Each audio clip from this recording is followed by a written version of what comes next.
Hi guys, it is Dom here from Soundsphere. Just had a wonderful opportunity to chat to Steve Hawley of Bran 3000 about a new Bran record, memories in the UK with Massive Attack, global fame, achieving that in the 90s, his own solo stuff now, new music. So much is about inspiration, about community. There are some difficult themes on here, some sensitive themes, so that's why I wanted to do this intro rather than just go straight into the audio, because it is, I would advise caution. There are some sensitive themes on here. So just please do bear that in mind when listening to it. But it is easily one of the most in-depth and definitely one of my favourite interviews in the entire history of Soundsphere. And I thank Steve for his honesty. Great to hear about new Bran music, of course, hear about his own solo success, but more crucially, the inspirations, the ideas, the values of the man behind the music. So thank you so much for that. And thank you so much for listening. This is a long form chat. I didn't really want to cut it down. I didn't want to clip it. I thought it was, it was raw, honest. This is, there's some big stuff in here and some deep stuff. So I hope you enjoy it. Thank you so much for the support. And we'll see you soon. Steve, you just said to me there, obviously you had a lovely comment from teacher about your work, and I walked, and I love that, because my first question to you, as you saw previously when we wrote them down, was about definitions of success. Now, obviously, you've achieved the millions of streams, and even thousands more streams more recently for this work, but then you also get a lovely message from a teacher about the impact that it has.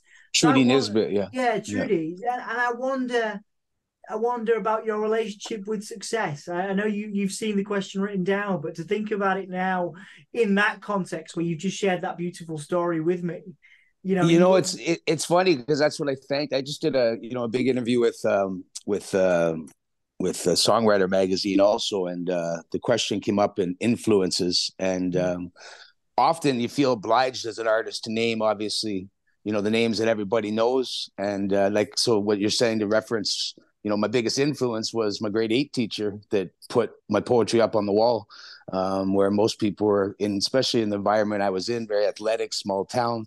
Writing poetry wasn't viewed as, a typical thing. There was a problem with you. You know what I mean? To most people, especially football coaches or whatever, if you were anywhere in a depth of emotions that you probably should have been in, or most kids weren't. I mean, I was at my age. So I'm thankful for that influence of a teacher, Trudy Nisbet, who put my actually 4 poems up on the board for other kids. And I remember being teased for it, right? Poked and kind of, and I was a big kid. I played sports, and I played football, and American football and hockey and rugby and, lacrosse. And, I was very active in athletics, but it was more anger and an outlet for rage I found in sports, where poetry and music became, poetry in itself having a melody. Anyways, to come back to the question of success, I found that, naming all the big names and everything became kind of a challenge. And I hear how people do it, and everybody references everything. And I found that my biggest, obviously, Johnny Cash's and the Doors and, and Morrissey. And, I could name so many people that I've loved their lyrics over the years, but really, truthfully, for me, having started to write poetry at a young age, it became my influences were those that were supportive of my writing, first and foremost, and that led to meeting great people along the way. So to define success is very hard when you get in a famous position. Am I going too long on the answers? No, mate. Don't worry. Keep it up. Let's go. Bring it. Yeah, so for example, I mentioned the other day, and I didn't go into depth with Songwriting magazine because, we were talking more about the writing of Drinking in LA and the eclectic approach. I reference a moment, and because I grew up on mixtapes, right, when I was a kid, having a double tape cassette was more like you heard a tape from somebody else. And I grew up, rather below the poverty line, powdered milk and spam. I used to say when my mom went to work for the man, right? So it was kind of like, those mixtapes were priceless to me, and I didn't know who the musicians were half the time on the cassettes. I would be in, I remember Thriller or Michael Jackson or I don't know. It's just such a collage in that era of the early 80s, right? You're 11, 12 years old, and you hear music, and you're getting it from mixtapes from other sources, so you don't know necessarily who the artists are. Which led me to, I was in New York with Bran 3000, And again, to still stay on the line of success, because, you know, we had Capitol Records and it was Fame and everybody's there for different reasons. I had invited a gentleman named Steve Bloom from High Times magazine, and he showed up with who at the time I found out after was Robbie Robertson. And when they came backstage, he said, my friend's in a band too. And I said, what's the name of your band? And he said, The Band, you know. And I came from a background of athletics. I wasn't in a musical background where I didn't know the names of bands, right? I just knew music, but I didn't know who the hell was singing it, right? So I wasn't out purchasing CDs or all that. And my grandmother was kind of very against media and buying and purchasing in magazines, because she was of a Celtic background where it was just, everything was kind of, if it wasn't community and in the kitchen, then it was just dismissed, right? Stay away from propaganda. She used that word a lot. So either way, Robbie Robertson thought I was kidding with him when I said, what's the name of your band? He said The Band, and I thought he was joking. And everybody in Bran Van kind of got mad at me, you know. And I remember going to the bar and ordering a couple of Jamesons, and Robbie came over beside me and he said, where are you from, man? You're joking with me, or where are you from? And I said, Peterborough, Ontario, which is a small town here in Ontario. And first thing he said was, oh, Ronnie Hawkins. And Ronnie Hawkins and the Hawks, I guess Robbie Robertson had played with him before. So right away there was a bond. And my grandma was a country kitchen, played the tambourine. So I'd grown up with the environment of being around, I guess, success and fame without even knowing it, because it was a country kitchen, right? So it had a whole different view to me than the way everybody was seeing it in that moment in the starlight of New York. And, you know, he'd come from NBC. We were on Conan O'Brien, but really when it was all broken down, we talked more about the country kitchen and where Ronnie Hawkins played in my hometown, and my grandma. And my grandma was another huge influence too as a musician, you know. So I found myself tangled often in the questions of success, where, you know, it's about idolizing, I guess, or the inspirations. And for me, it's always been about grassroots success, staying true to the roots of where your inspirations came from. And for me, it was the country kitchen. It was the teacher that helped me. It was the people that were there therapeutically to help an abused child at the time to develop the tools to, but they didn't know, I didn't know, and they probably didn't know at the time what they were doing and how much, because I have the poem If also tattooed on my wrist, which is from Rudyard Kipling, which is a very important poem to me about becoming, it was given to me by a grade 4 teacher. She said, if you live by its words, you're sure to be everything it promises, you know?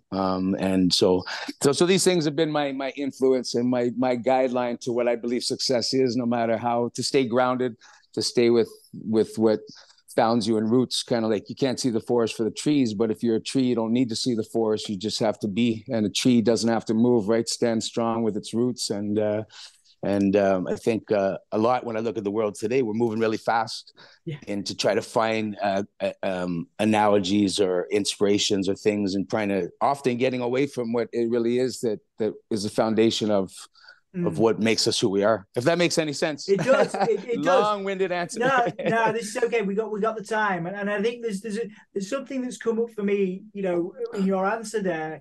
Given the kind of reflective nature of your work, and we'll talk about I Walked in a minute, did you ever find that difficult to grasp, I guess, the fame that you got with Bran Van? Obviously, when you're more concerned with having real conversations with people, you know, about, you know, again, about other musicians or about art or about poetry or whatever, did fame suit you, Steve? I guess is the question there. Or did you all, you know, have you had a difficult relationship with it as you've been asked to do interviews, or as you've been asked to play, you know, TV shows or whatever? What is your relationship with fame, as it were? I suppose it's a similar line to the success question, but I guess but they go hand in hand, you know. And it brings up it's a very good question once again, Dom, because fame has been pain, to be quite honest with you, right? Because I don't think people understand it if they don't have it. And to have it and not understand it are kind of, it's like a double-edged sword, right? You know, I think of Dolores O'Riordan. I mean, I have a song with her, and I'm one of the only people in the world, I'm told, I have a co-publishing agreement with her, and it's been a song for 5 years I've tried to get out. It's not a cover song. I own the masters. It's an original. This is as an independent artist after the Bran Van fame. Many people accused me, because she passed away in a bathtub, of being opportunistic, and her children went to school with my friend's kids in Lakefield, Ontario, which again is just outside. She found peace in that area to get away from the fame and the hubbub of everything, right? So when I found that out, I'd looked for her for years, right? And she was in this little town outside of Lakefield by a lake, and that's where she had spent half her life. I found out her investigating more, and I didn't really fight back against the machine when people were accusing me of different things. And it was crazy because I think that came with the fame and people thought I was being opportunistic. And I thought of her, and she passed away, obviously, tragically. And just to think in comparison where she found her peace, right? And it wasn't in the limelight and spotlight. It was the message that was important, I think, from what I understand from her and her writing, and many artists too, right? I mean, it's hard because it happens so fast, right? Yeah. I mean, if the song goes like Drinking LA went to the top of the pops like rather quickly, and we were out of the gate with Capitol Records and the bidding war, and there was Madonna and Rick Rubin and Gary Gersh and David I mean, you name anybody, it was a bidding war, right? So it was kind of like everybody, you're thrust into a spotlight and you're not sure quite what to wear. I mean, it became so much about how you dressed. I said at one point in one of my poems, like, it matters more what you're wearing and how you dress than it does the mess that you're talking about in the first place, right? And a lot of people get concerned about image more than the spirituality of what music is. So yeah. I found that, and it's hard, man. There's a balance, and I know a lot of people try to keep it. Because, and fame, I mean, we weren't, and we're, I know Bran Van compared to, I guess, top 40 artists that are still Beck or whatever. We've been compared to many people over many years, but it's like how people maintain fame. And we were a big band and a big collective. So I find it even now individually. So to bring out away from the band and myself that, walking and everybody knowing, so much about the music or Drinking LA every time it plays on radio, which is cool. It's kind of hard to get them to maybe sometimes tune into, again, the roots, the nurturing of like, I read a quote the other day. They said the grass is green over there, but it's more where you water it, right? That it makes it green. So it's just watering I believe in watering people's spirits and souls, man. That's what I try to do for myself, like to do the things that, again, keep me grounded. I keep the grassroots, even if it's digital grassroots now, what everybody says is I miss selling CDs out of my trunk. I miss pulling up on the block and you know what I mean? And like opening my trunk and like saying, who wants to buy a CD? Now people look at you like you might have three heads, but that's how it all started back in the day. We were just hustling CDs and James was bootlegging t-shirts and we were just meeting on a vibe of open jazz and freestyle jazz and acid jazz and the movement, which very much came from the UK, And again, I don't know the name of all the bands. Whatever, Massive Attack, and we toured with Massive Attack, and they were doing pirate radio. I mean, they were famous with Mezzanine, right? Beautiful. They were so down to earth, though, right? Like meeting Daddy G and 3D. After we just did Bjork at the Zenith, and like they're inspirational to me because they took me on a rooftop. We went to a rave together, and then they took me to a rooftop and the Blue Note, and they very much stayed down. Their feet were on the ground, to say the least. And they were very much inspirational to see how people were maybe dealing with success. I guess they kept their boots on the ground, and they were very much trying to reach people still, always, from what I experienced with them. So.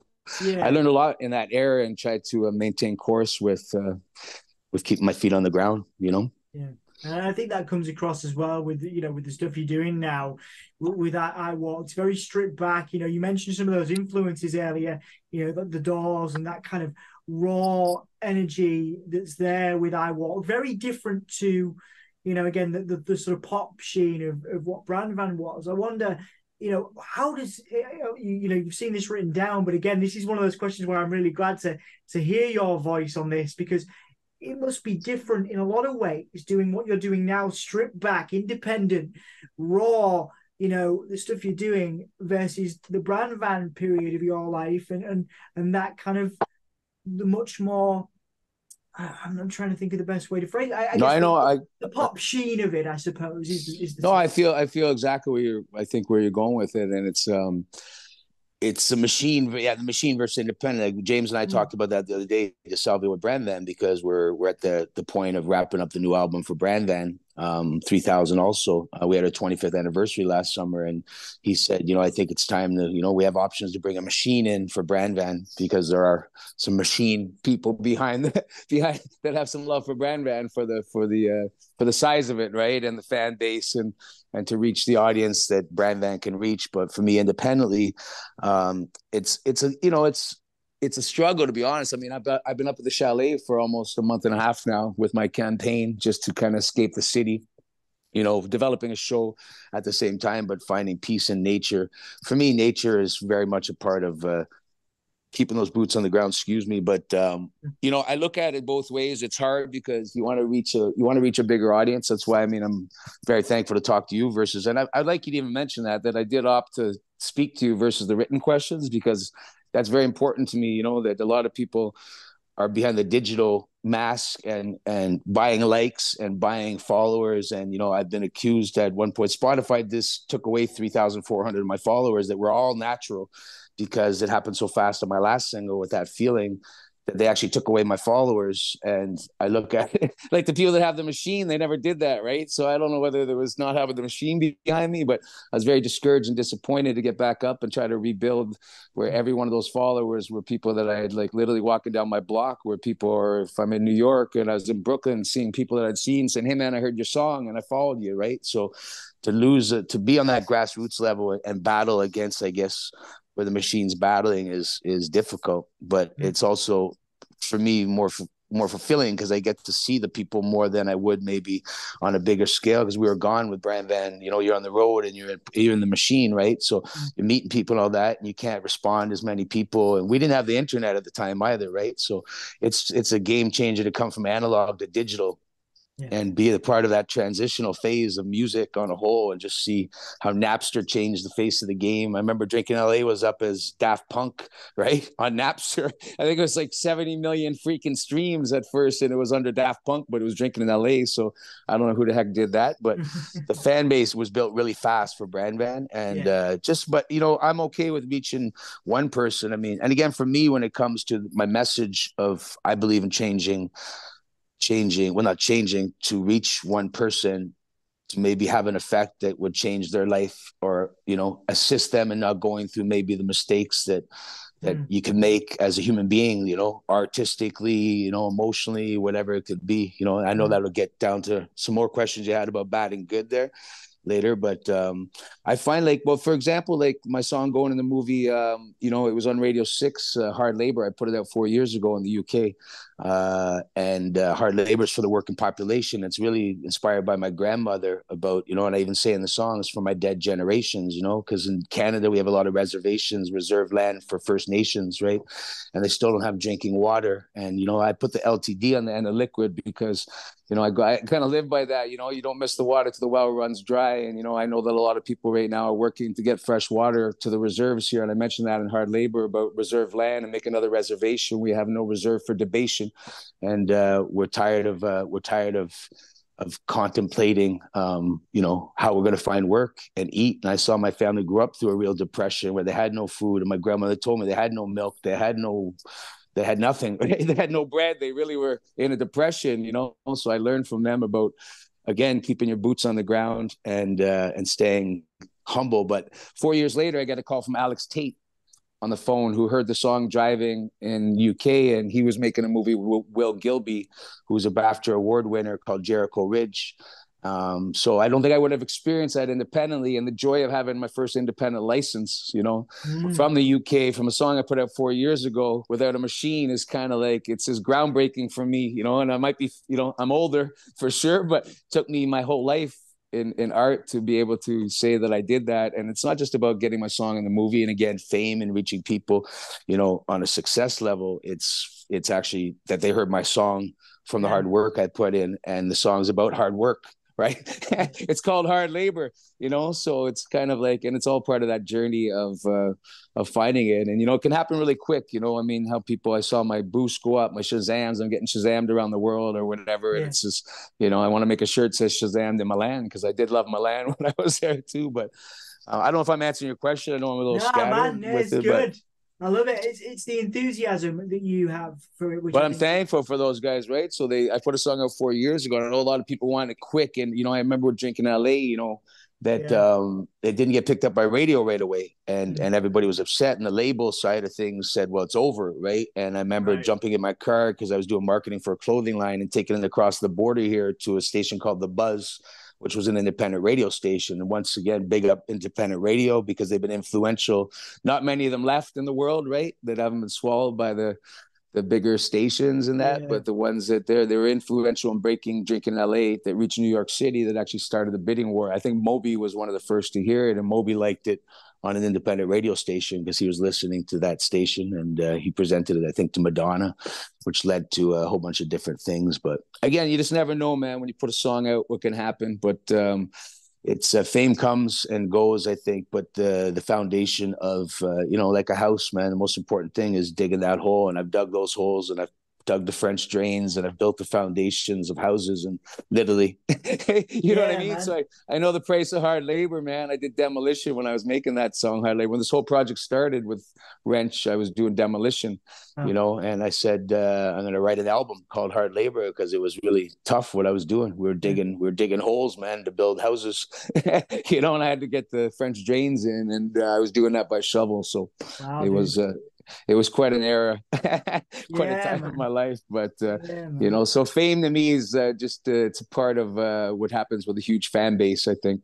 Yeah. More than anything. Success is the foundation of knowing that you've reached people and you know the bottom from the top, which leads me even to where we're at now with I Walked, right? It's been a journey from hard labor into that feeling into I Walked as my third single in the UK and worldwide, I guess. Yeah, man. I think it's a good little segue there, because I think, if you look at the reflection on I Walked, and obviously we'll go into some of the quotes that you put out in the press release in a minute, because there's some really interesting points there that I wanted to address. But I asked you, I typed out the question, how was it being so reflective on the track? Because for me, you're a poet first. You talk about your background when you were younger. You're a natural poet. So if I was to say to you, it's easy for you to be that reflective, would you agree with me or not? Or is it still hard for you to reflect in that way? It absolutely is, to be honest. Yeah, to be honestly reflective, I find it very difficult. Even right now in this interview, the debate, do I tell the truth? Or do I? No, but for real, do I tell the truth? Do I tell what really happened, or do I tell the surface story that's not going to offend anybody? Right? And I'm like, I debated it. Honestly, I'm up here by myself and feeling a little nutty at times because it's been a month and a half, in the woods and by the lake, and I'm thankful to have the lake. But I decided that the truth. I was abused as a child. I dealt with. It's hard. Well, poetry to start. I was in an abusive home, right? My mother was ill, and she was an alcoholic, a raging alcoholic, right? She'd wake and drink rye, and I know that's going to upset some people, but it is what it is. She would buy a bottle of rye and have that for breakfast instead of feed her child, right? So it was powdered milk, and figure out how to mix it, and take what was ever in the cupboard. You know what I mean? And she was lost a lot of her life, and it came with an abuse that there wasn't an outlet for help. But my grandmother gave me a pen and a pencil when I was 8 years old, and she said, use this is your weapon, this is your tool. And I remember writing my first poem, and then my grandma put me on the table and kind of overruled my mother. You know what I mean? Because I'd written a poem that everybody liked and they jammed along. So, but it's hard to even to say you're a poet at a certain age. I find it I feel a battle with ego, I guess, to say it, because so many people like, Bukowski said I remember I read one poem and opening one book that a girl gave me in Cégep that it was about don't do it, it's about the exhausted words of people that aren't really saying anything, and he was referencing poets and everybody trying to be a poet. And I don't try to write, I write, and I find it's torturous at times because I close my eyes and the words are there. And so it's been, and coming from an athletic background and feeling you're going to be called a faggot. But no, I won't hold the words back. I was called a faggot, told I probably like sucking dick as a kid, when I read poems or I went to poetry readings, and it was tragic. You know what I mean? It made me afraid. Music changed that because it wasn't just poetry. Music kind of gave wings to the words, which made it a little safer for me, but there was no safe zone, right? Now everybody's seeking a safe zone, but poetry wasn't safe at the time. That conflict and that battle was always there, man, where, poetry carried a negative thing with it if you weren't like, I don't know, people thinking you were trying to write poetry, like, what are you going to do? Put food on the table with poetry or whatever. So I became very guarded with it, and I guess kind of got lost in abstractions often, where I understand my metaphors, and I put it out to the world, and you realize that not everyone's going to understand what you're trying to say, and trying to make them understand isn't necessarily the purpose of sharing or getting a message out. It's just maybe interpretation for everybody, as long as as long as I'm founded in what I write and I know what I write, then I guess it's been okay. But I think it's hard to, it's a fine line. It's a double-edged sword because it is a battle consciously and spiritually. That's why I said the consequence of a lack of consciousness, right? So I'm conscious of the consequences of not telling the truth. Even in my press release, to be quite honest with you, I had an initial press release that was a bit darker, right? It was about being in grade 6 where I'd moved to Mississauga, and I remember going through an alley and there were African kids and kids from different cultures, and they were breakdancing, and I'd come from a little town and they beat me up and they left me kind of in a blood pool. You know, I had been beaten most of my life anyways by my mom and abused. So I went back the next day, right? And I came with a tape cassette because I knew they had a double tape cassette.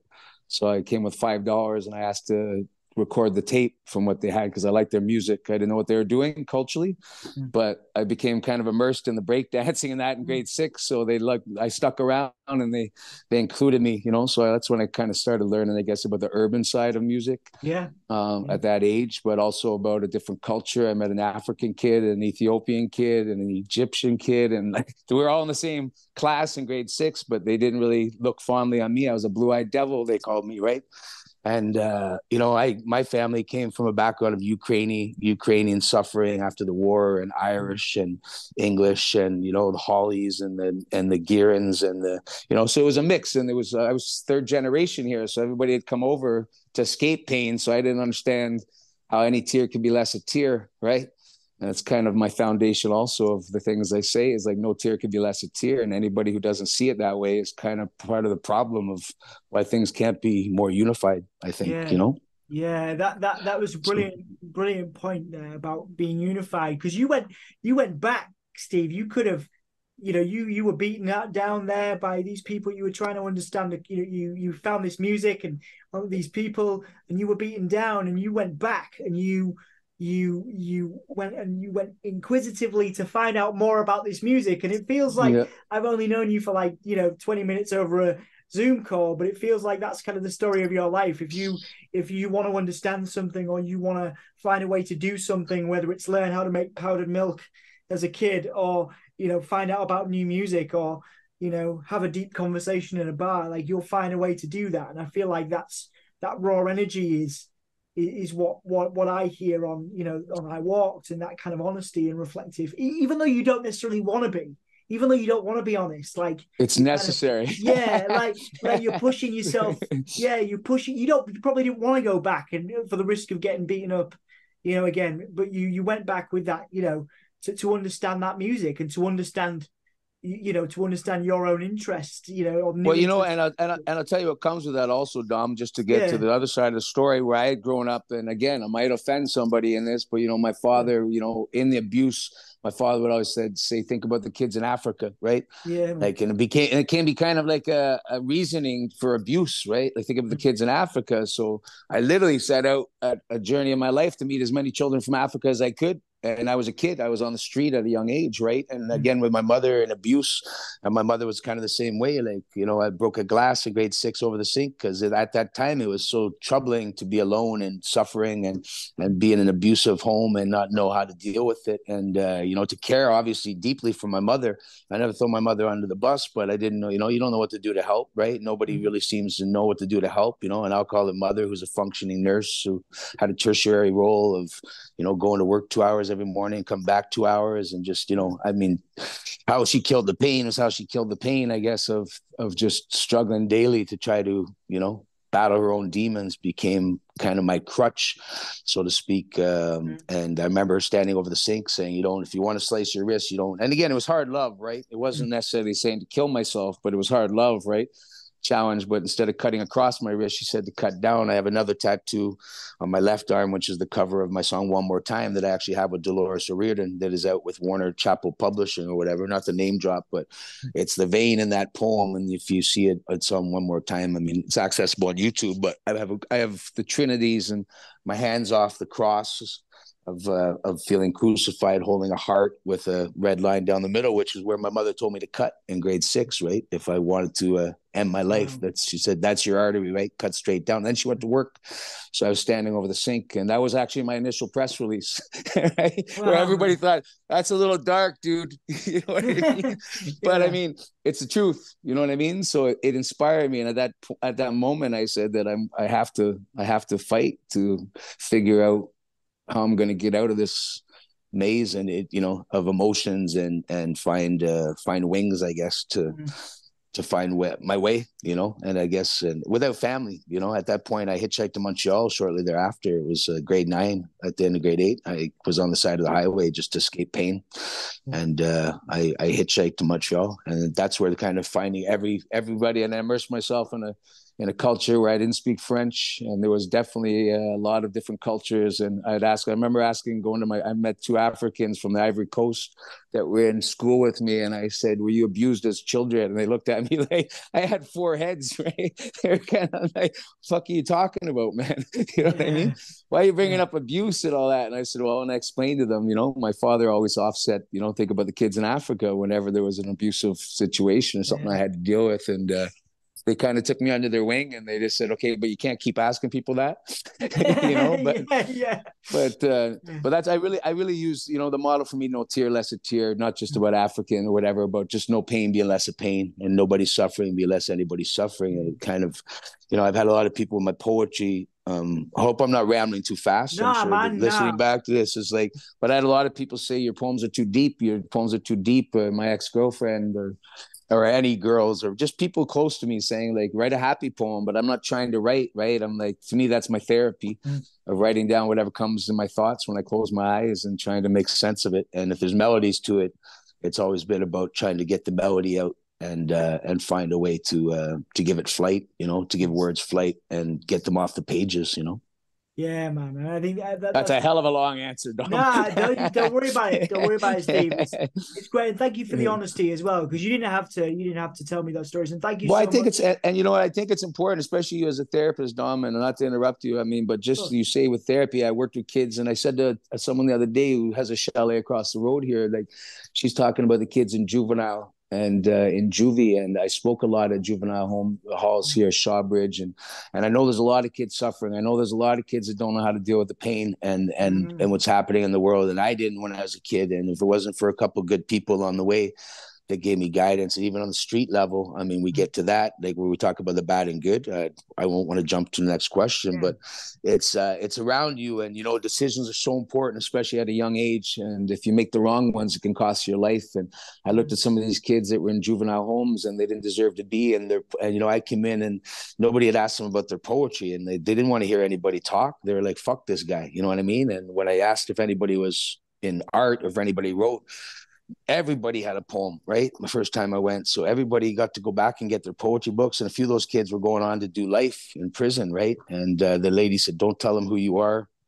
Don't tell them where you live. And right away I said, my name's Steve Hawley. I told them where I live because I wasn't afraid they're going to whack me, right? But it was scary. Everyone else was afraid of them. And I'm like, man, they weren't hearing what they were saying though, right? Like these kids have grown up in hell, a lot of them, or they just made bad decisions, but they weren't bad kids, they got in the wrong car with somebody the wrong night or they, whatever it is. It could be 1,000 reasons why, but at the end, their voices were no less my voice or anybody's voice. It doesn't matter if they're in a cage.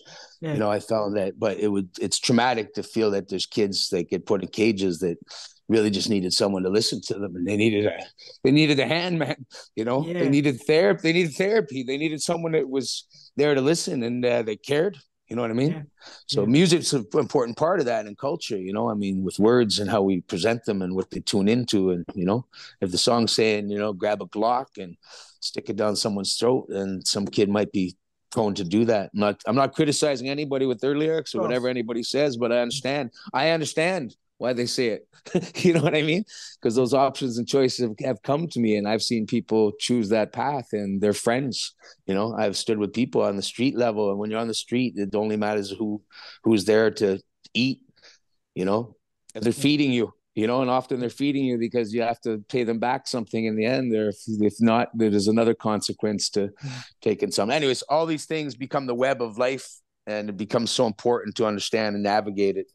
And that's been the hardest thing. And I'm blessed with poetry. I think that's always been my guide. And no matter whether it's been street or or a school or on a fame level, it's always poetry's become my guide, and never wanting necessarily to call myself a poet, but it's been my guide, and it's been important for me. My goal, and I'm getting ahead of myself and doing, I think I'm answering the whole interview, but to pass it on in a message to help somebody so that they don't go through what you went through and maybe make a better decision is, I guess, a big part of my goal. Coaching hockey, coaching sports, volunteering, wherever I can to participate in and being a part of someone's life that might need that hand or help with their voice.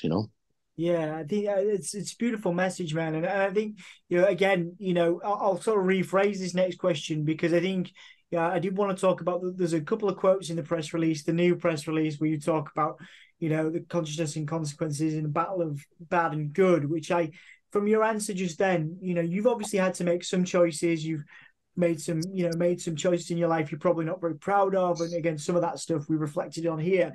But what is that? What is the how much do you think about the bad and the good in people, and how much does your poetry, your work, and kind of I Walked reflect your opinions and thoughts on bad and good, as it were?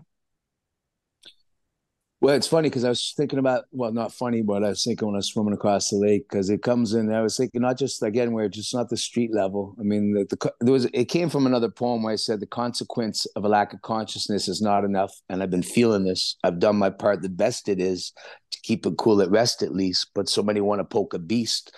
The animal that's in us all, that wants to feast, who wants to what will never cease. So many talk about shooting where fingers squeeze, a guaranteed someone's bound to bleed, and you're going to hold regret where there was no need. And that's a crying shame where the concrete will feed on a lost soul that's now crying please, because now you're conscious of your consequence, right? So that's more on a street level of like the people that don't understand. I know there's a guy here in the States named Wallow, and he did 20 years in prison, and he's really an advocate for the kids on the street to, you're not a real one, right? Just because you got a gun, because someone's got a gun, because you're walking out with that, because the real ones are on the ice with the kids. The real ones are volunteering. There's so many organizations with sports where they need volunteers, and you know what I mean? So I think the real ones are the ones that are doing it to bring back, not, again, I can't slam the ones that are, choose the path they choose, but I'll tell you, like, I know the consequence. And if you haven't seen the consequence, I mean, you could go to prison and check that. But I was thinking anyway, so swimming across the lake, the opposite of that too is decisions. Like, I got roofied when I was 14 years old by a principal of a high school, and he was a sexual predator, right? And, and I guess molested us, it wasn't whatever form it was terrible, it was tragic. I came forward, I spent 30 years suffering with it before other kids came forward, and they came forward as older men because they couldn't live with it anymore. And because I'd come forward at 14, one other man had a drawer with a letter, because there was no young offenders when I was a kid. So they actually put my name in the paper, right? That led to, again, years of suffering and torment for me, because the courts kind of favored, I was on trial for, like, I had done something wrong. And it took 30 years, man. 30 years later, this guy's in prison now, and 20 some men have come forward, and they thank me for it. And literally that war never stopped. It was a battle to do good, right? I thought doing good, but I suffered for so many years with it. And again, I'm not afraid to talk about it anymore. I've been afraid. I'm really happy I took this interview with you, Dom, because honestly, I don't think I could do this in any other interview, and I hope it's not too dark for you, but like, it's serious, man. And it's like, it's been a fuel and a fire for my outlet and for my poetry and words. And I'm so thankful to have this opportunity to share it, because so many people are afraid to come forward with stuff like that, right? They're afraid, and they think it's bad. Yeah.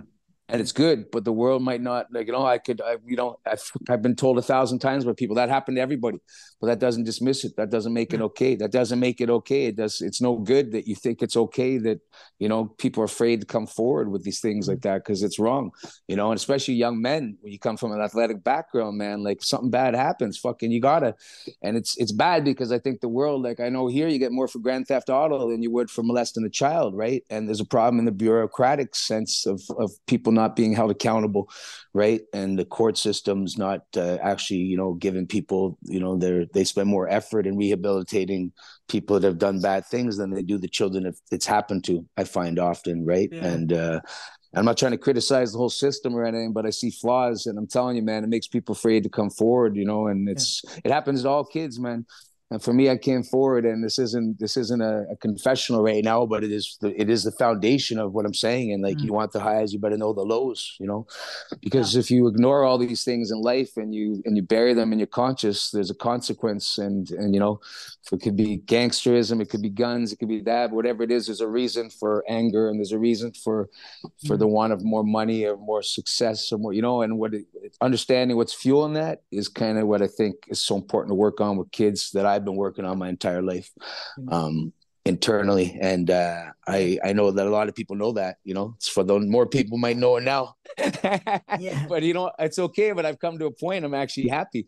And I was debating that press release. It's just because I'm proud, because if I could help one person in an interview, that reads this or that sees a point, not that you're going to go in too much depth with it, but it's important to know that that's what it means for me in the struggle of bad and good and consequence of a lack of consciousness, or being conscious of the consequence. It's that there's a price to pay later in life for not nurturing what it is, and your spirit, man. It's going to cost you a lot. And I'm more fulfilled now than I think I would have been if I didn't do it. If I didn't speak out, right? And I do understand the fear of what some kids might be feeling, or even adults, doesn't matter the age, right? I'll bring up another good example of bad and good, because it's live and it's raw right now. We did a show with Aqua, and I don't care. I sent it to TMZ the other day, and TMZ turned it down, but my friend's 13-year-old daughter was front row at an Aqua show, and we had played before them. And I don't really care, because I had a huge debate on the bus with Bran Van coming back. And this guy and he should be held accountable. He took a 13-year-old's phone and put it down his pants and rubbed his crotch with it. I was disgusted, and I had a debate about it, and it's still been debated. I let it go with the whole band and everybody, but everybody said, well, and I said, what if it was your kid's teacher? And this kid came for a Bran Van autograph after, and I said, what do you think? And I won't mention any names, but she said, all men are pigs. And I was fucking disturbed, man. I'm like, that's crazy. And nobody's doing it. And her mother posted it up on Facebook, and a few people wrote like, wow, like, that's disgusting. That's disturbing. But I actually sent it to people to see, like, not to freaking, I don't know, man, to hold the guy accountable. Like, at least apologize to the kid, because I thought it was disgusting. But it was like, everyone said I did the wrong thing. It was bad what I was doing. I'm like, how could that be bad? If it was my freaking kid's teacher, like, they took her phone and rubbed it down his pants. Like, why? And they said it's different. Why is it different? Because he's a star, because he's a rock star, because he's famous, I mean, for the bad and good thing, it's like, it's in my head. I've cried 4 times about it, because that girl, even though, I mean, it's an assault, I guess, on her phone, but everybody just brushed it off like it was just a normal thing, man. You know what I mean? And it wouldn't be normal in some circumstances. It definitely wouldn't be normal in an office building. It wouldn't be normal in a school. Where, why is it normal on a stage?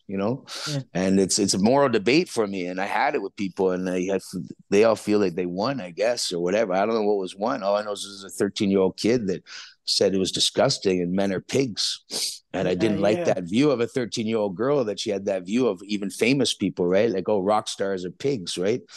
And I don't know. I found it disturbing. So that's another just example of bad and good, of trying to do the right thing and be good, and being made to feel bad. Where I was like, wow, what if I grabbed the guy and ragdolled him? That would have been the right thing to do. But if it was my kid, I know how I'd feel. You know what I mean? So, and I know how her mom felt. But anyways, it's kind of off. But I could name 100 things. But it's important, because you've also again, you've addressed the situation there where this person's probably gone to that show, looking up to these people, this person or whatever, because they're famous or whatever kind of platform they have. Again, not naming any names, or a band or an artist, and then that's happened, and they've got that to live. It's completely changed their viewpoint of that person. It's a bit like the never meet your heroes thing. It's colored their viewpoint of that band, that artist. Like, it's a real shame, man. It's a real shame. And like, again, to tie it in, that's, I try to tie it into the bad and good, and because it's a debate. It's a cliche.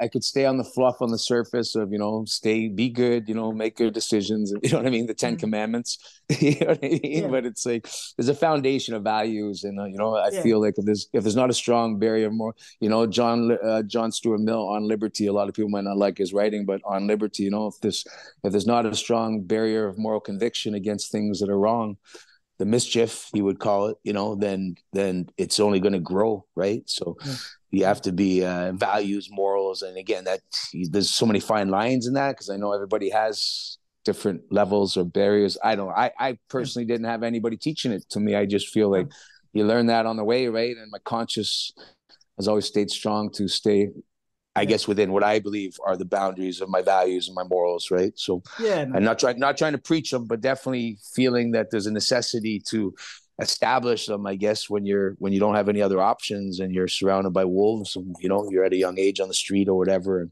trying to find your way and not having the right guidance. It was important for me personally Yeah, to establish those boundaries and to live by them, absolutely, man. Yeah. practice what I preach. Like that's what I say in I walk, right? Practice what you preach because you reap from what you sow, so.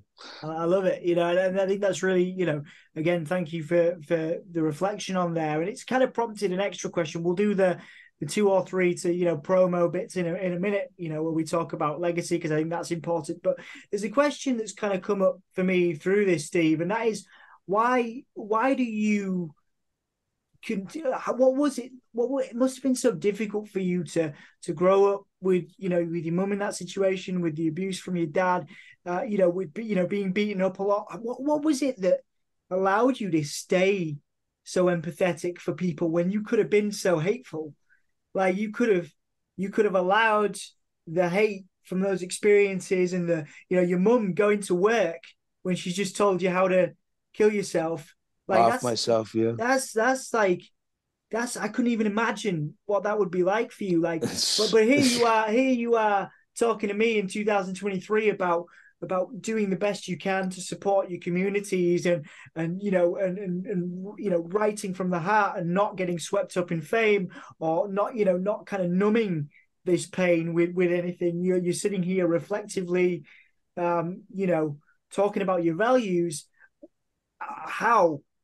I think honestly, Dom. Well, sorry, I didn't mean to cut your question no, off. it's If you want, fine. No. I think because you just said a key word, numbing, and it's that's been the biggest. And I understand that's drugs and alcohol and violence and aggression have definitely been a part of my life, right? I mean, sports ended at a certain part, and I used sports as an outlet. I was a lot of guys I played football with were like, why is this guy so angry, right? Or hockey or anything, because my goal was to get the rage out of me and offset it how I could, right?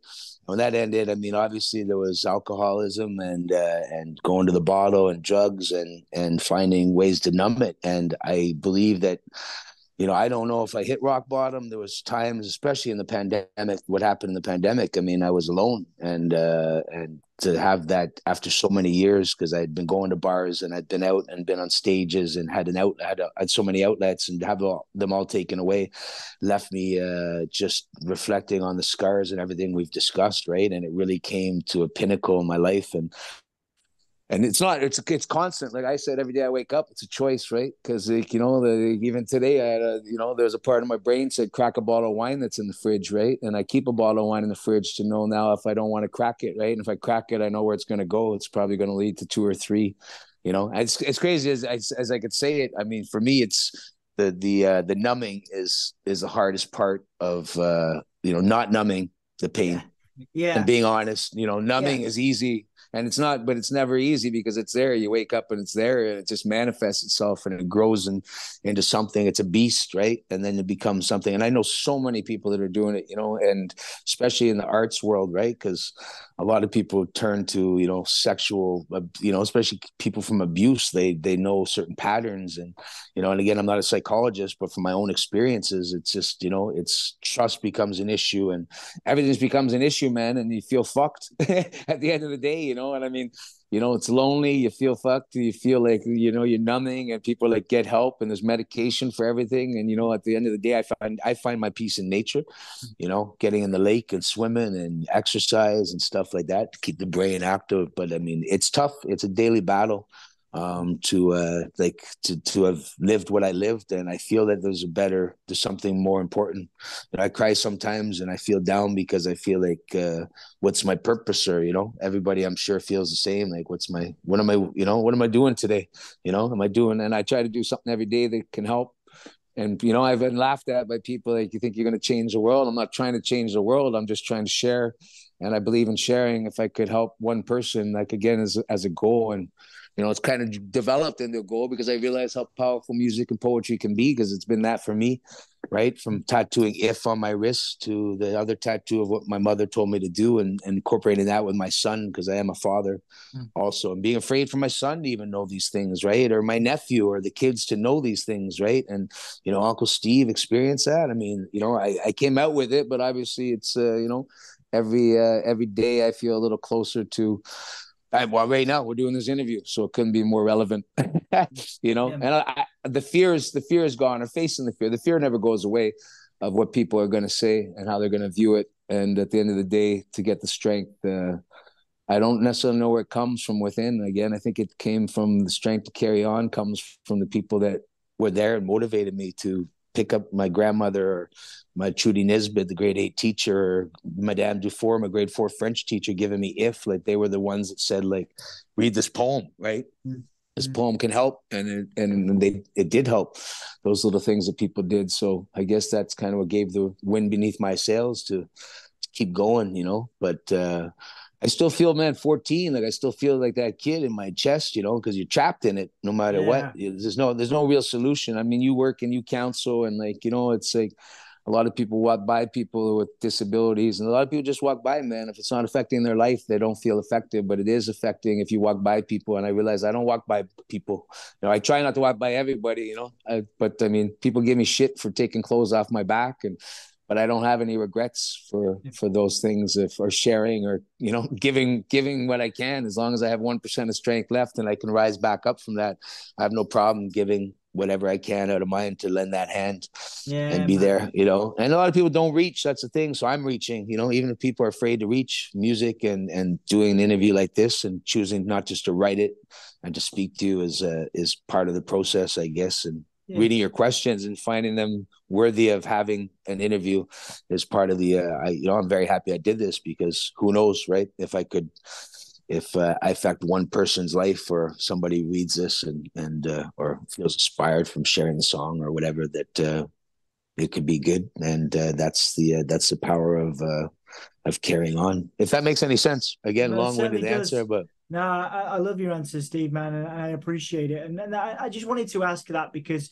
I think that you're talking about people that access this in whatever way they're doing it. Maybe there's somebody that comes from an abusive home, or somebody that doesn't see the value in writing or creating poetry because they're called whatever name as you were called when you were a kid. And so the reason why I asked that question to you and I squeezed it in here was because I think that there's real value in the fact that you've taken your experiences, but they've formed who you are to a point. You've had to deal with, again, that bottle of wine in your fridge. You've had to make a choice not to down it, or down 2 or 3 of them, and that's difficult in itself. But the choice is there, and I think that's the key. You either have the choice to take the bottle of wine in this case, or you have the choice not to.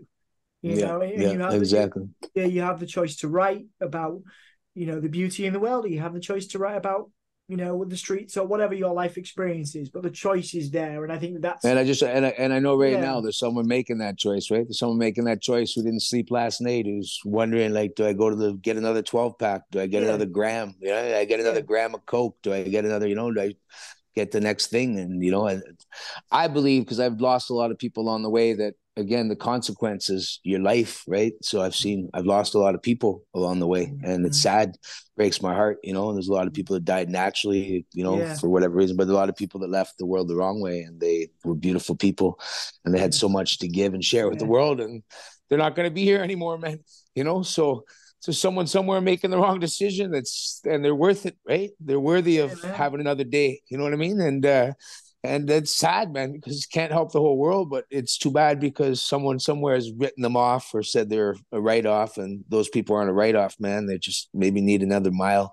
You just got to go another minute with them, or who knows, maybe it's, I don't know. It's hard, man, because I don't have all the answers. Like I said, I'm not going to pretend that I, can override the whole therapy systems and what's there, but I know that where I live, it's hard to get, the resources that you might need. And it's hard in your community to be weak, or to, and and amidst peers, and so it's just important, man. And I got a strong voice, and I'm strong when I walk and my head's upright. And often I find myself reclusive, and I'm pushing myself to get up and do the things that I need to do, because that's what it is, man. Just getting up and doing it, which a lot of people Yeah. will never understand, and they think it's dark. And why do you do that? And why are you still fighting that fight? Because I just feel it's important, man. It's just a part of me now to want Yeah. get up and continue my journey, anyways. Because I'm learning daily how to cope, and music and writing has been my outlet. So, Yeah. and Absolutely. sharing it, obviously, Yeah. keeping it in the closet doesn't help shit.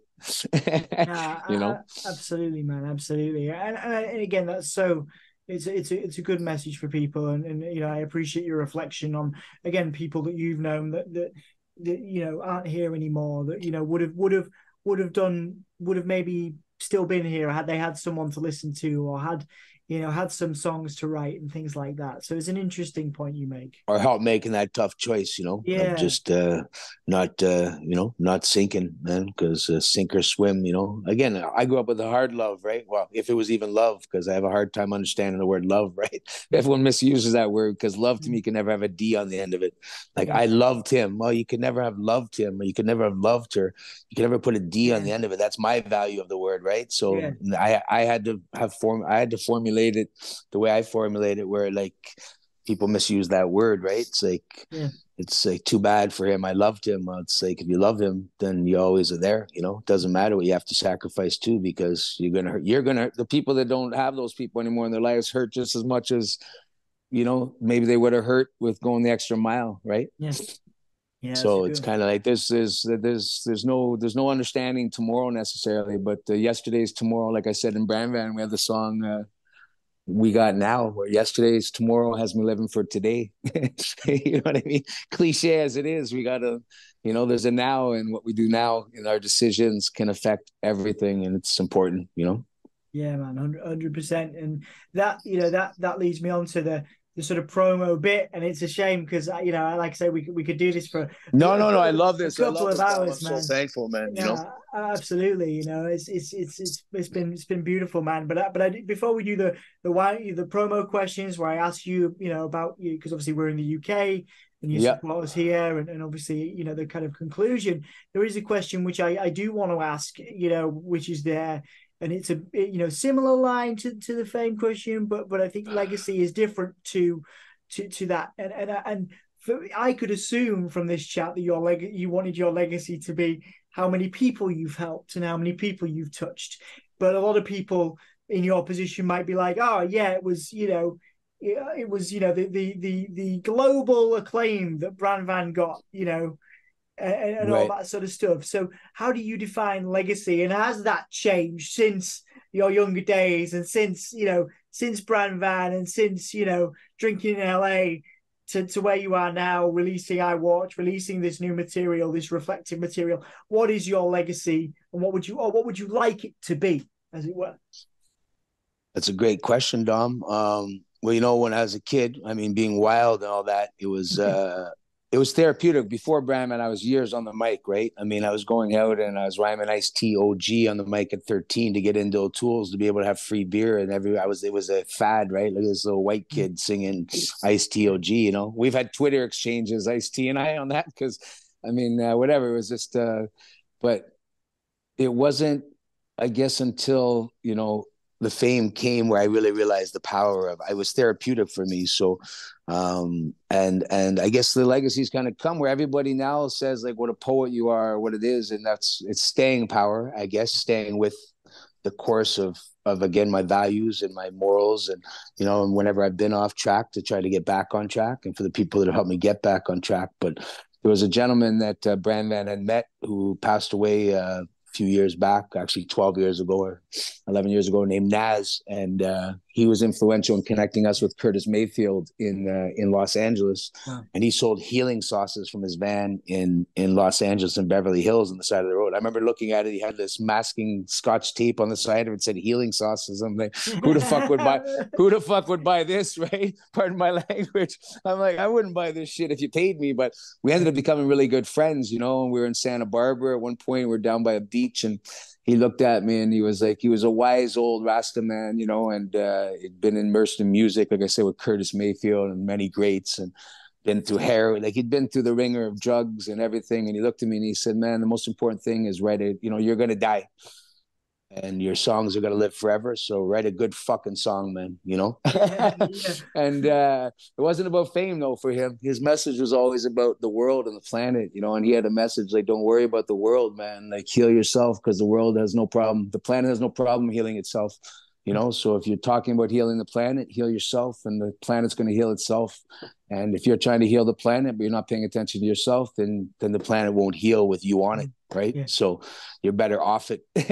You know, he had that, and he was hard, man. He was a hard Rasta man, but we really bonded and got along. So that message, kind of, I listened to it. It became a part of my consciousness, man, where it was just like, my words matter. I believe words are bullets, right? And you know, an old gangster friend of mine that, you know, has passed away too. It's very relevant in my song "One More Time." That I don't know if you get a chance to listen to it, but it is on YouTube. "One More Time" by Liquid Ltd.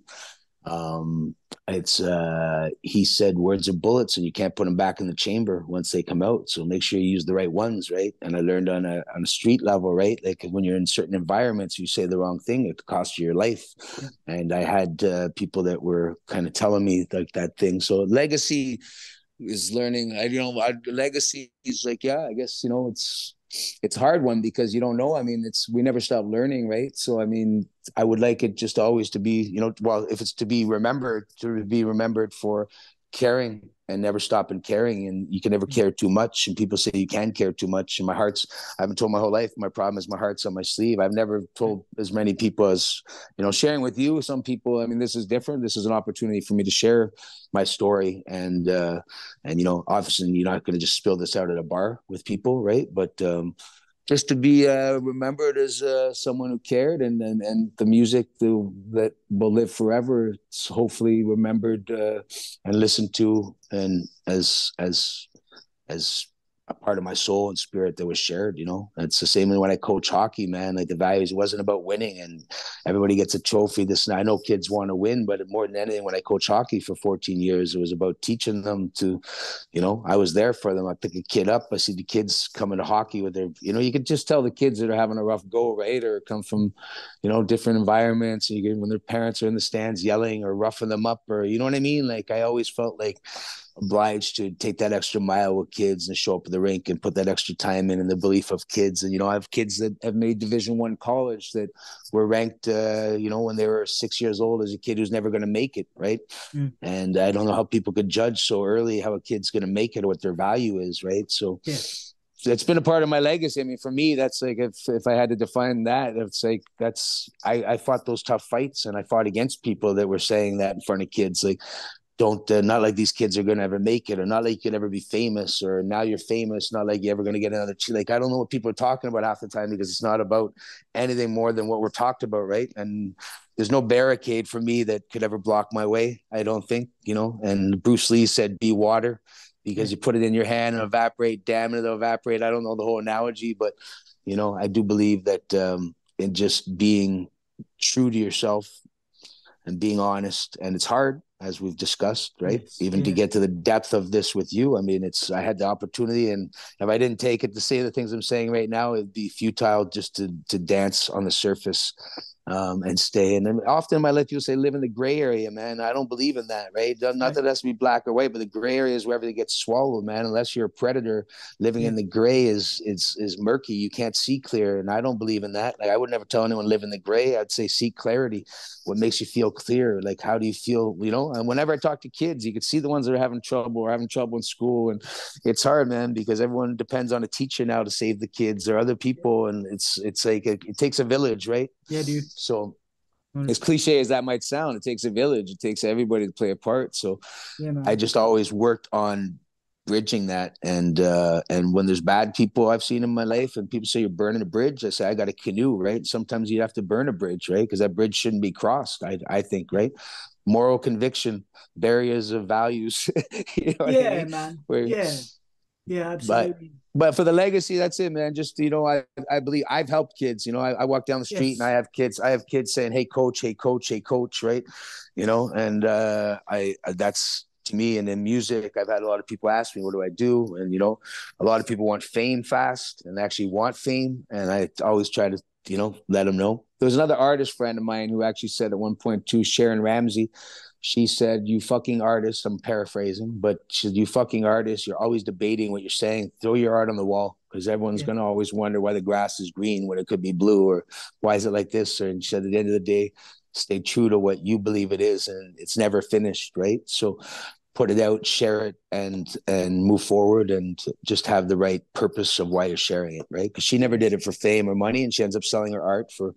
She's in Costa Rica with a nice vegan restaurant now, and her art sells for huge amounts. But she gave it away to people for their bars because she thought it would look good on the wall, right? So comparatively with music, she thought that I should do the same, and she gave me that advice when I was younger, and so I guess it's led me to where I am now. I'm putting out a song. I'm in an interview with you, and I've walked, and this is a part of my journey. And it's just another part. I've reached people. I've had some great feedback on this, and if people look at my streams and my views and like numbers, and I do look at that too. And obviously, it's it'd be nice to reach 1 million people, but I realize how difficult it is, and like reaching real people organically with caring, and not I'm not looking to buy. People have shown me how to buy followers and buy likes, and that's futile too, because if anybody's going to like you more because you have 1 million likes, then that's weird, right? That's a strange reality of the consciousness of our society, where people are more apt to like read something that has 1 million likes and 10,000 streams or whatever, 10 million streams, than it is with 70 streams, right? So I try to see past all that, and stay true to myself, and stay on course, man, with the blinders. I think there's a real, it's in your voice, man. Like, it's in your voice, like all this, sometimes, because people talk about this stuff, and you can really feel that you mean what you say, and you're talking about the kids on the street saying, "Hey, coach," and all this stuff. Like you really are living this, man. And I can I've obviously only got the audio here of you, and I'm like, yeah, I really feel this stuff, Steve. So I really appreciate it. I just want to, let you know before we do the promo stuff, because I guess we got to do the promo stuff. I really do appreciate your honesty, and I really, your conviction of and the effort, because I know it's not always, from what you've said to me, it's not always been easy for you, and even still you're having struggles, with some of the stuff you talk about. So I appreciate you. I appreciate you too, Dom. It's awesome, man.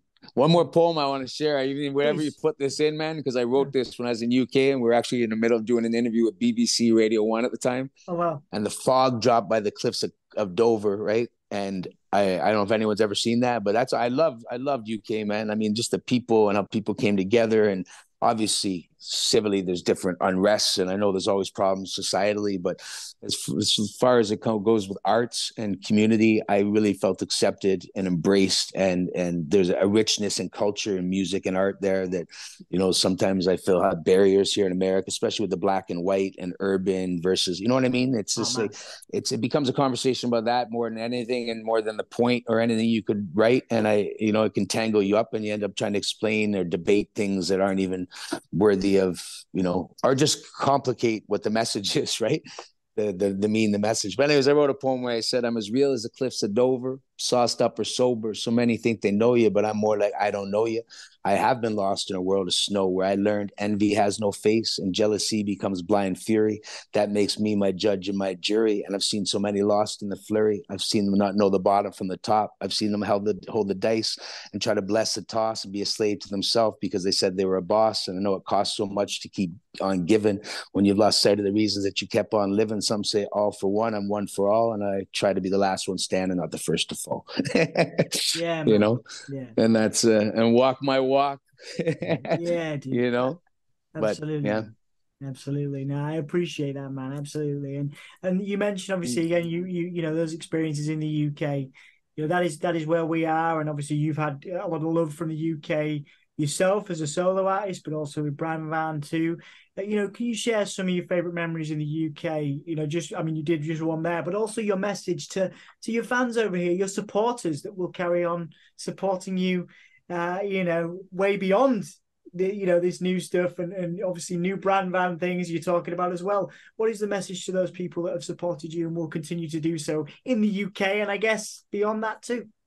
Yeah, with the internet, I mean, it's a lot easier now to reach an audience, further worldwide. And I really, it was random how I found Cannonball, one night, Yeah. because, I couldn't get any traction in Canada and I wasn't applying for grants. So I said, that it was a love for UK. I mean, just, well, like I said, with Massive Attack, and I had lost Daddy G and 3D's number on the top of a phone booth when back in the day when I had my Casio number thing with Kid Rock and all that. But I'd been over there with the Gravediggers, with RZA and Poetic, who passed away, who I worked with, and like I saw the audiences there when I went to their show, and I did a show at the Blue Note, and it was just, people were just so unified. The rap battle, the rap competition at the Blue Note when we were there in 1998, and I know I'm dating myself and going back, obviously, but just the crowd and the people. It wasn't about. And again, I'm not to insult black and white. I mean, there's an understanding that needs to be, applied to appropriation and stuff like that, which I'm culturally aware of particulars of power, right? And I found a richness, like I said, in UK of people that being aware of particulars of power and very conscious in what they like in music. And so the thankfulness I have, like, being with Massive Attack on the top of a roof when they're still doing pirate radio, right? When their songs like #1 around the world, right? But they were just down to earth. Like, Yeah. to see them shine and take me out in Utrecht and just and come back to UK and like chill out in London and like, stroll down the street. And it wasn't like people weren't clamoring at them, right? It was just everybody seemed really grounded and down to earth with there's a coolness, man, in London. There's just there's a classiness and something that and richness, like I said, in culture that I just embraced when I was there, and I loved it. And it's a memory that I'll always cherish. Being treated good by the labels. Huey from Fun Loving Criminals, I know, was over there, and he was super cool with me when I'd seen him. But we always united. We united a couple of times in London too. So I had a great time there. I mean, it wasn't so huge with Bran Van right away. It was kind of like we hit the top of the pops after the label had tried to push us to the all the radios and stuff like that. And there was a beer commercial that actually broke the song bigger than anything. And but it was just it was a great time. So lots of good memories with Massive Attack and Portishead, and we had A.D. Wilson, who was with Rolling Stones at the time, and Robbie McGraw, and guys who were just like, they worked with Rolling Stones and legends, right? And so you had Tricky and Massive Attack and man. Bjork and Portishead, and I mean, it was just such an era of music. And me coming out of like freestyle and jamming and acid jazz, and that movement of eclectiveness was something I really felt and embraced there. So my message is thank you. Appreciate everything as someone who's trying to share for the love. I mean, even with the guys in Jericho Ridge and calling me for the movie and sending me an email and thanking me for being a part of that, and reaching those people. Just I could just say thank you for the listen, and taking time out to give a follow. And that's Glastonbury, man, that's the goal. I want to be on that stage, man. I know we left out Rench too and all this too to bring that, but I know Rench was there, right? They did Glastonbury 2 summers ago. And I said, man, you really, like, because he puts a lot of energy into the States. And I told him the feeling I had, like, and I haven't been there for so long. So they've been back, actually. Rench has been with Gangsta Grass, which is a bluegrass rap group, right? So I know that was one of the questions that we kind of skipped over. But I worked with Rench, and they have, I mean, bluegrass and rap. He bridged two cultures of music, I guess, right? That really, I mean, rap is kind of an extension of what bluegrass was, right? Roots music, and those two roots, again, to get to roots and being organic and roots, that I just felt so comfortable with him when I went down to Brooklyn, and the two MCs, one from Philly, one from Pensacola. But anyway, so I was pushing for them to go back to UK and to actually reach out to Cannonball and try to reach more people over there too. And he did it this summer, just passed, and he had the same kind of vibe that I had when I was there. And it's been so many years since I've been back, but that was their second summer that Rench just went back. So he's a real grassroots cat, and I just loved working with him. And his writing is very down to earth. He's very conscious of many things culturally, particulars of power, and he loved the UK. He got back this summer, and he said, "Thanks, Liquid." He's like, "You're right, man. The interviews are great." He said, "It's another world compared to the States, right? Obviously." but he really enjoyed it this summer for his second year going there. Like I said, 2 summers ago they did Glastonbury, I guess maybe on a B stage, whatever. But I think it was Paul McCartney. Someone saw them and they put them in the beer tent to keep playing because they got banjos and rappers and they're like a circus when they walk in a room. But anyway, yeah, man, just that vibe over there, man. I mean, whatever it is that you guys are doing, I just find that people don't mess around and they like it. They celebrate it, and I like that because a lot of times people are standing looking at to see who likes it instead of just liking it. And I don't know. There's a depth there that I felt that was good, man. From the streets to, and even when I see the MCs that are coming out of UK, you know, not the name. I just saw one on Sway there, one of your big guys, and it's different. The answers, right? Like the culture is different, and I find them very classy in how they answer, and again, they're not tangled up in the color. Right, it's kind of deeper than that, and there's a richness that I appreciate. Without it's not about money or fame, but it's real down to earth, man. So that's thanks, and stay down to earth, man. I love it. I can't wait to get over there and do some shows. I'm developing that now, getting the show together and getting ready to rise it with Bran Van too. We're working on that, but I got my soul stuff coming too. So Bran Van is coming. We got a new album in the works, and that's James is going to be over there soon, and that's on the target too. Good, man. Good. Nice. We got Rench in there as well. We got a plug for that as well, which is great. So you got a lot to edit down in that, Dom. It's all good, man. It's all good. So that's it. You know, I'm going to leave. You know, finishing up that. This is it. You know, I've got to give it to you, man, because you know, this is where we check, Steve, if I've done my job properly. Is there anything we've missed? Anything you want to plug and promote? Anything else you want to plug as we finish up today? Soundsphere, man. Appreciate Soundsphere. No, for sure. No, but Soundsphere is, you know, I mean, I've read some of your stuff, and you know, I mean, no, that's about it. You know, thank you, Cannonball. Obviously, Cannonball is a great PR company over there, and really helping independent artists get out. I know they have a richness too. They've worked with a lot of people, but I thank you, Dom, with everything. And then, you know, anything in the future you want to do, anything in music and therapy or whatever, man, I'm always open to work with anybody and be a part of anything too, you know. Yeah, so awesome, branch out, you know. But no, I'm very thankful for this interview. Like I said, it's long answers there, but I'm happy I didn't just write it, and I took time to chat with you because it's really cool, man, to talk to you. Yeah, I really appreciate it. Absolutely.